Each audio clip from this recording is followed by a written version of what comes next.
This is a short video about the Georgia Department of Behavioral Health and Developmental Disabilities plans for North Georgia in 2011. The way we provide services for people with developmental disabilities and mental illness has changed. Where once we isolated people in hospitals to surround them with support, today we can provide better and more accessible services that allow people to be as independent as they individually can while living in their own communities. In fact, people with mental illness and developmental disabilities have long demanded that we provide care in the least restrictive setting that's appropriate for them, and the Supreme Court has held that they have a civil right to expect that. So Georgia is accelerating its move from isolated institutional care to community services that provide essential support for people to remain independent and sustain their own recoveries. There are 31 North Georgia counties that make up DBHDD's Region 1, stretching from the Alabama and Tennessee borders in the west to the North and South Carolina borders in the east. Within this area, DBHDD serves people who have developmental disabilities, mental illness, substance use disorders, or some combination of these. Over 90% of the people the agency serves in Region 1 already receive community services. But those who need more intensive services have had to rely on a state hospital, often Northwest Georgia Regional Hospital in Rome. People from as far away as Hart County on the South Carolina border have had to be taken there. Now DBHDD is building community services across the region that will offer individualized care for those with more intensive needs closer to home. At the beginning of 2011, there were approximately 60 people with developmental disabilities being served at Northwest Georgia Regional Hospital. With the participation of their families, each of them has chosen to move into community settings with individual and family supports that will allow them to live in their own or their family's homes, in host homes or group homes, while still receiving the therapeutic and living supports they require. The state is providing Medicaid waivers that pay for these individualized services. By July 1st, 2011, by their own choice, no one whose primary diagnosis is a developmental disability will be institutionalized at Northwest Georgia Regional Hospital. At the beginning of 2011, there were fewer than 60 people with mental illness being served at Northwest Georgia Regional Hospital. For comparison, there were just 1,400 total served there in fiscal year 2010, while over 20,000 were being served in the community. To better serve that 7% that have had to resort to institutionalization, we need to expand our community services to address their individual needs. Now, adults with mental illness served at the hospital are not all the same. In general, they fall into three broad categories: those who are having short-term mental health crisis, those who have long-term acute needs, and those who've had trouble sustaining their recovery and living independently. It's important to understand that a fourth group, those who are referred to state care through the criminal justice system, are treated separately and will remain in secure facilities.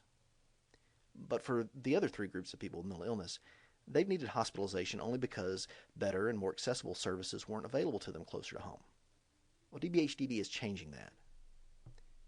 For those in short-term crisis, we're adding 2 more crisis stabilization units, one each in Hall and Floyd counties, increasing our crisis capacity by 1/3 to serve 106 people at a time. We're also contracting for capacity in at least 4 community hospitals in Floyd, Cobb, Hall, and Whitfield counties, which gives us the capacity to serve an additional 35 people with both crisis and longer-term services. Now, those who have trouble sustaining their recovery and remaining independent often end up back in the hospital, in jails, in emergency rooms, or homeless. To serve them better, we're adding 3 assertive community treatment teams in Floyd, Cobb, and Hall counties. ACT teams, as they're called, consist of 10 professionals who can visit a person with mental illness every day, no matter where they are. When fully operational, these 3 ACT teams will be able to serve up to 300 people. We're also adding intensive case management services for Walker County. Altogether, these new and expanded services will be able to serve 441 people at a time, as opposed to the hospital's capacity of 62 people at a time. Just as importantly, these new services are spread throughout the region, with new concentrations of services in Hall, Cobb, Whitfield, and Floyd to better serve all of the 31 counties in Region 1. Having chosen their community providers, people with developmental disabilities being served at Northwest Georgia Regional Hospital are now being moved into their new homes at the rate of about 12 per month. By July 1st, 2011, they should all be back in their communities. The 3 new ACT teams will begin operating in April and will start serving people with mental illness soon after that. One of the new crisis stabilization units is scheduled to open on April 1st as well, and the second one will open in June. The community hospitals that are providing additional capacity across the region will be able to accept consumers starting on April 1st as well. Forensic mental health consumers, those referred to our care by the court system, will be transferred to secure facilities in Atlanta and Columbus starting in May. The plan then is to have all of the new services in place by June 30th, 2011, and thereby reduce the need for institutionalization. Once these better, more accessible services have done that, we'll no longer need the expense of a hospital campus in Region 1 and can use the money now tied up in it to further expand community services.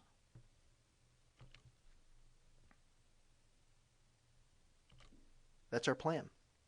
Today, contracts are being signed, staff are being hired, new services are now growing up where before there were just miles of road leading to Rome. But it's just a start. As we continue to expand community services, we can identify areas that need more help and fill in any gaps. The state of Georgia has a settlement agreement with the U.S. Department of Justice that lays out similar changes for the entire state over the next 5 years. We are challenged to change, not just because of that agreement, but because it's the right thing to do. Over the next 5 years, we will build the right services for each individual closer to home.